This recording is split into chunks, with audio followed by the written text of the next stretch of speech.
Hello, everybody. Welcome to Managerial Accounting. This is the introduction series. This is part 3, where we're going to talk about cost of goods manufactured. Now, one of the things as we go through and look at this stuff is that when I see the cost of goods manufactured, the way that most accounting textbooks will have you go through and prepare this is with this fun statement right over here. And you'll go through and you'll see, oh, I got to prepare this cost of goods, schedule of cost of goods manufactured. Look at this, A, B, C, D, E, F, G, H, I. Wow, look at all that fun stuff. And over here, you can kind of go through and see the schedule of cost of goods manufactured, right?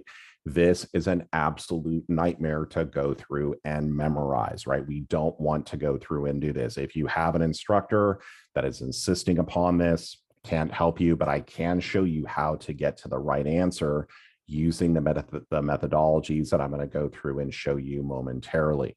So let's go ahead and off to, we're not going to go to the Batmobile, but we are going to go to the Google Sheet. So let's go over here. So when I'm looking at raw, so this is without, I'm going to do a problem on this a little bit later, but right now I just want you to kind of understand this, right? So here are the T accounts. Remember, raw materials, right? My balance sheet, I just have 3 accounts: raw materials, work in process, and finished goods. But the raw materials can't become work in process on their own, right? We have to add a little bit of love, or we have to convert those raw materials into work in process. And ultimately that will go in over here to finished goods inventory.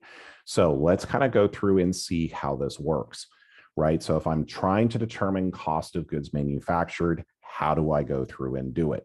Well, in our raw materials, this will generally have a beginning balance, and then we'll have an ending balance, okay? Similarly, over here, my work in process inventory will also have a beginning balance, and it will have an ending balance.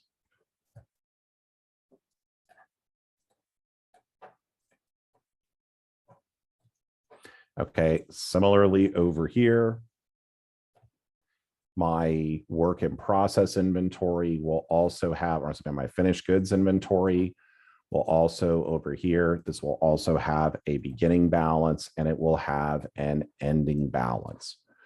Okay, so this is typically where I'm going to be going through and starting, right? So these are balance sheet accounts. Note, factory payroll, factory overhead, these will have 0 balances, right? Because I can't, payroll's in the air, right? It's the human labor, right? What I see is what the work that they're doing. The same thing with factory overhead, is we're using costs to help or to support the manufacturer of those products.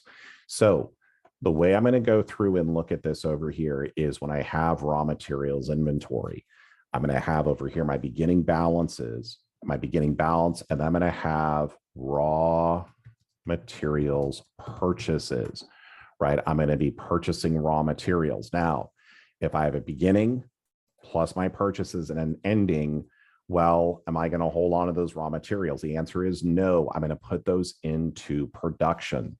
The way I'm going to do it is I'm going to do it through the Demon Master, not the Demon Master, but the direct materials. Okay, so these direct materials are going to come over here and they're going to travel to my work in process inventory. So let's put this over here. So I've got direct materials, right? So this T account over here has to balance.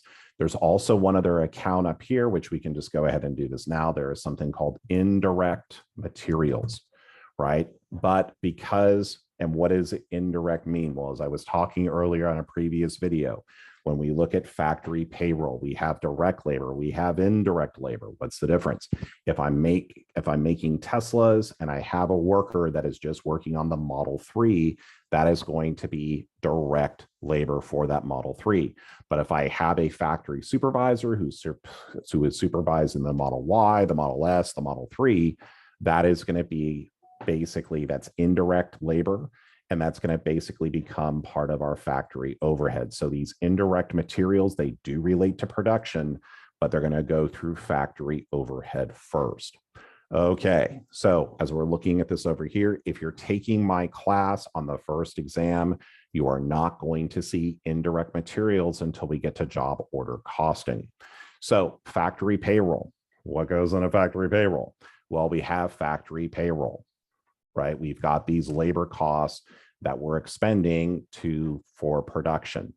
As I come over here and I look though, I need these accounts to go to zero. Factory payroll is made up of two components, right? Take a look at the previous video, right? Factory payroll is direct labor plus my indirect labor. So over here, I'm going to have direct labor. This direct labor is going to travel over. Actually, let's do this. Let's make this a lighter blue. Okay. Make that one a lighter blue. Got to get the colors right. Very important to do. If colors aren't right, it's not going to be a good Picasso here. Okay, so right over here, direct labor. Okay, then and this green part over here, this is going to be indirect labor. Okay, so again, I can't tie it directly to one product, but rather it's going to be relating to a multitude of products. Now you might be saying, Tchaikovsky, you're an idiot. Right, we only have one work in process account, and when we're going to see it's going to happen, it's going to go right over in here. The reason why I'm doing it this way and I'm showing it to you this way is because when we get to job order costing, we're not going to have one WIP account. We're going to have probably 3 or 4. So when we look at job order costing, that's when we're going to see a pretty big difference. Okay, but that's why I'm breaking out like this. Remember, factory payroll is made up of these two elements, and this has to equal 0.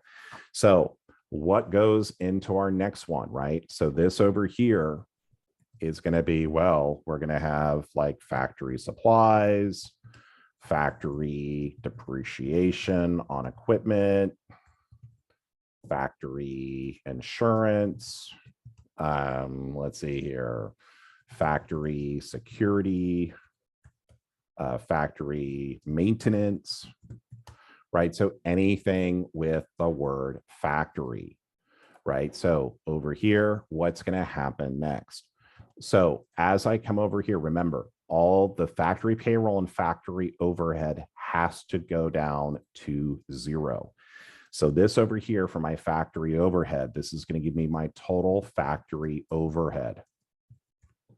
Okay, so all of these factory overhead costs are going to give me my total factory overhead. Once I have my total factory overhead, I have to make this account go to 0. How am I going to make this go over here to 0? I'm going to have a credit to my total factory overhead. Okay, and this total factory overhead right over here is going to come into my work in process inventory.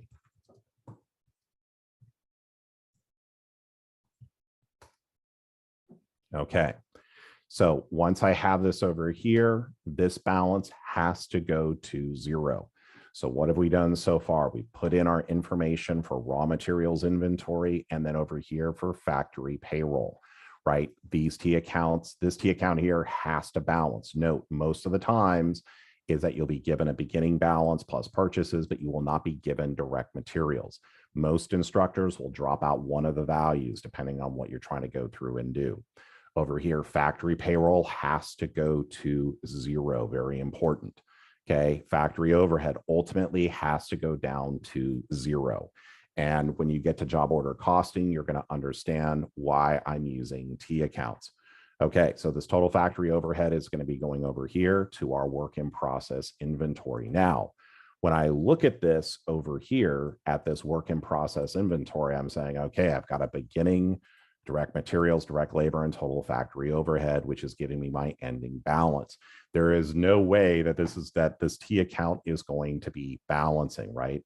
So what we're going to do is the cost of what we're going through and sending this to is whatever I need to credit to make the account balance. This is my cost of goods manufactured, or COGM, okay? This is my cost of goods manufactured, okay? This is by far one of the most important parts as we're going through and looking at this, right? So over here, direct materials comes into WIP, direct labor comes over here into WIP. Indirect materials, indirect labor go into factory overhead. Ultimately, this is going to travel over here to work in process. But this is my cost of goods manufactured, or what did I spend to make finished goods? This is going to transfer out of work in process inventory into finished goods. So this over here, my cost of goods manufactured is going to come over here to finished goods. Now, the final step is going to be, well, Tchaikovsky, once it's done with over here, I've got finished goods. I've got beginning balance plus COG, cost of goods manufactured, equals my ending balance. So rarely will these equal out.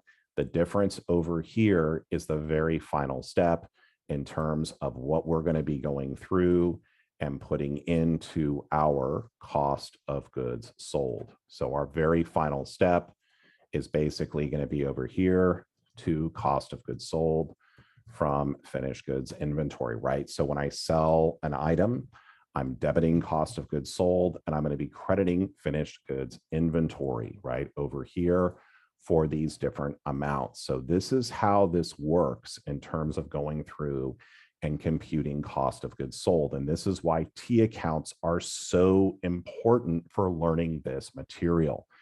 And when we get to job order costing, if you're not using T accounts for factory overhead, I don't know what to say to you other than you're screwed. This is always the way that I've gone through and taught it. I don't generally like this cost of goods manufactured, especially for students. Why is that? It's because it is not a good visual representation in terms of what's happening. It is much easier, in my opinion, to go through and use T accounts. Right? If I'm going through, oh, prepare the cost of goods manufactured, it's like, okay, that's well and fine. But dude, it's like, how do I get the numbers? I mean, I'd rather go through and do something like this and then convert it into some crazy schedule. I'll go through and look it up if they want me to go through and do it. Because like once I have this over here, it's like, well, beginning raw materials, I can just pull that from the T accounts, purchases, pull that from the T accounts, ending, pull that from the T accounts. Oh, that's direct materials.